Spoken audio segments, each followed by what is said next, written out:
Voici une vidéo de présentation des interfaces des séquences 9 et 10 qui correspondent au thème algorithmique.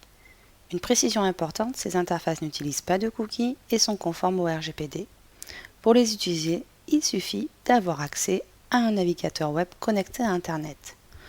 Aucune installation n'est nécessaire. Il suffit d'y accéder par le site ressources élèves sans login et sans mot de passe ou par le site ressources enseignants.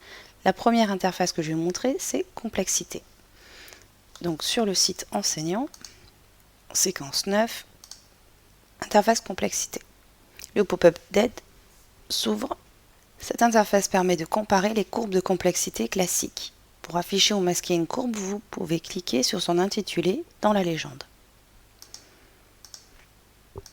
On voit la courbe verte qui s'affiche ou qui disparaît.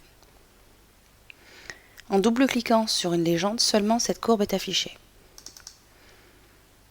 Si je veux comparer par exemple celle-ci et celle-ci, juste je sélectionne la deuxième. Pour comparer les courbes sur un intervalle particulier, il suffit de zoomer en sélectionnant un rectangle en particulier.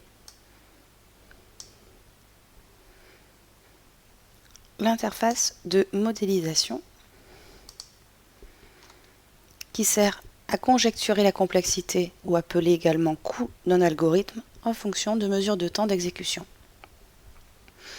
Le pop-up d'aide s'affiche. L'idée dans les activités est de mesurer le temps d'exécution avec le module time. La première ligne contient les libellés, donc X pour abscisse, Y1 et Y2 pour les ordonnées des deux courbes. La première colonne 1, 2, 3, 4, 5 contient les abscisses. La deuxième colonne 1, 4, 9, 16, 25 les ordonnées de la courbe Y1 et 1, 8, 27, 64, 125 les ordonnées de la deuxième courbe. Vous avez la légende qui s'affiche ici. Les courbes s'actualisent à la volée. Si je modifie 125 ici et que je mets 135, on voit la nouvelle valeur. Et en déplaçant le curseur de la souris, je vois les abscisses et les ordonnées. Pour traiter le tri par insertion, le tri par sélection, nous proposons deux interfaces spécifiques. Je vais commencer par le tri par insertion.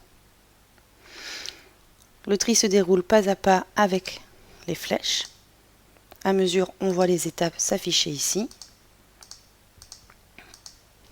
Et là, un échange. Si je veux revenir, je peux continuer. Si je veux revenir sur une étape, ça marche dans les deux sens. Si j'appuie sur la touche F5, une nouvelle instance des cartes à trier est affichée et le nombre d'étapes varie en fonction de la configuration de départ. Ici 37 étapes, ici 33 étapes. Pour le tri par sélection, l'interface est similaire avec les mêmes fonctionnalités. On voit un échange. Et si j'appuie sur F5, j'ai une nouvelle instance. Là, il y en a 53, 54.